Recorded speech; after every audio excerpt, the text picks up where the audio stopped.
Di satu sudut tanah Jawa, sekitar tahun 732 Masehi, lahirlah sebuah kisah besar yang kelak akan dikenal sebagai awal mula kerajaan Mataram kuno.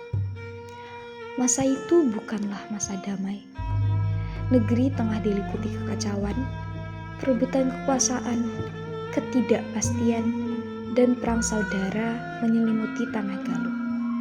Sebuah kerajaan besar di wilayah barat yang diperintah oleh Raja Sana, seorang raja dari tanah Sunda yang bijaksana dan dicintai oleh rakyatnya. Namun takdir berkata lain. Ketika Raja Sana wafat, keadaan berubah drastis. Kekuasaan yang dulu stabil kini diperebutkan oleh banyak pihak. Perpecahan pun tak terhindarkan. Kerajaan Galuh terbelah. Perang saudara berkecamuk di tanah Sunda. Dari reruntuhan itulah muncul seorang pemuda, Sanjaya, putra Raja Sana dari permaisuri bernama Sanaha. Sanjaya tumbuh dalam bayang-bayang ayahnya, menyaksikan bagaimana negeri perlahan kehilangan arah. Namun ia tak tinggal diam. Ia merasa terpanggil untuk mengembalikan kejayaan, membangun kembali apa yang hancur, dan membawa kemakmuran bagi rakyat. Didorong oleh tekad dan didukung oleh ibunya yang bijak, Sanjaya bersama para pengikut setianya mulai menyusun kekuatan. Mereka tak gentar menghadapi rintangan demi rintangan, menyusuri hutan, menyeberangi sungai, dan bertempur dalam pertempuran demi pertempuran. Perang saudara memuncak, kerajaan Galuh kian terpecah belah. Tapi dari kehancuran itulah Sanjaya mengambil keputusan besar. Ia tak lagi berjuang untuk Galuh yang telah runtuh. Ia memutuskan untuk mendirikan kerajaan baru di tanah subur yang kelak dikenal sebagai wilayah Jawa Tengah.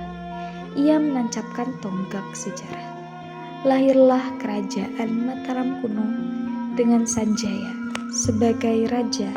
Sanaha, waktuku hampir habis. Jagalah Sanjaya, anak kita satu-satunya. Kanda, jangan pergi dulu. Sanjaya masih butuh bimbinganmu.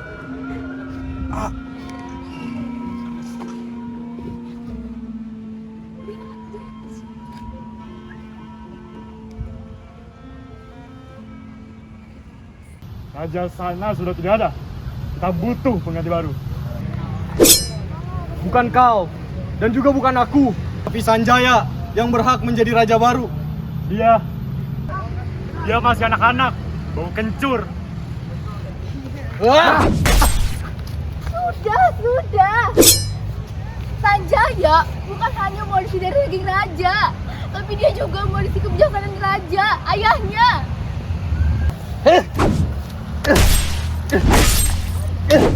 Aku tidak bisa seperti ini. Aku butuh lawan yang lebih kuat. Dunia ini hanya ada orang-orang lemah. Sanjaya, kekuasaan itu bukan untuk disombongkan, tetapi untuk melindungi. Tapi guru, kerajaan ayahku sedang ingin hancur. Tidak bisa tinggal diam. Kalau begitu, waktumu sudah dekat. Bersiaplah, nak.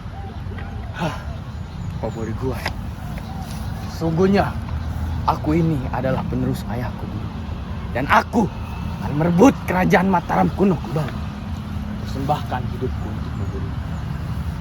Ajarkanlah aku cara bertarung. Siap. Ya Dewa, berkatilah anakku ya Dewa. Dia satu-satunya anakku.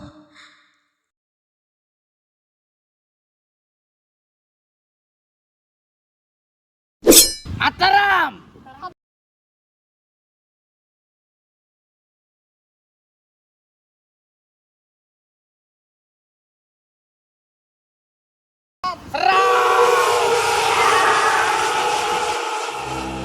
Medan perang bergema, pedang beradu, panah melesat, dan teriakan bergema di langit.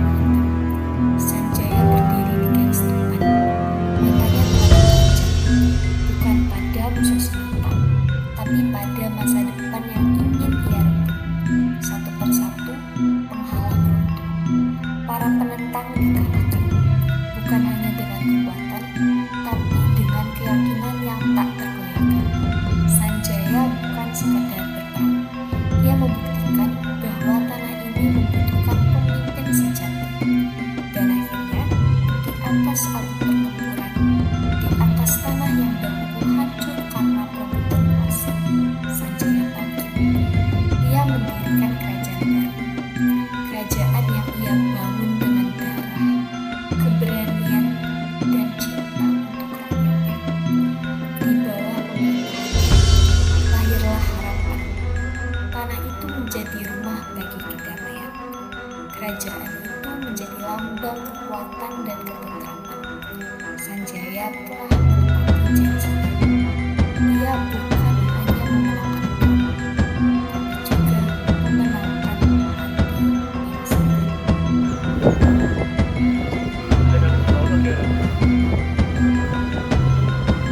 Prajuritku,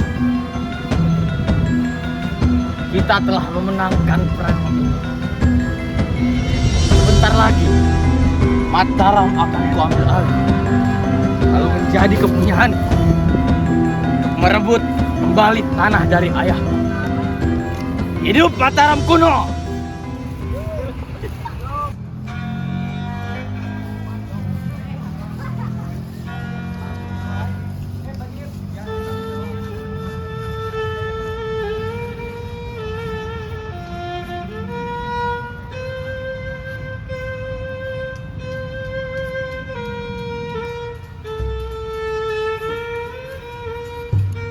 Hari ini, rakyat-rakyatku, para pasukanku, kita, Kerajaan Mataram. Mataram akan melawan. Siapapun yang berani menentang, kita lawan dengan cara yang baik maupun yang kasar. Hidup Mataram! Hidup Mataram!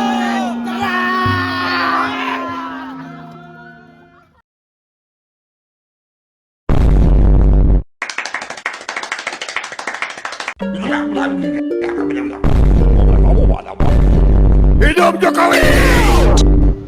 1, 2. What the hell? My God, no way! Go flip!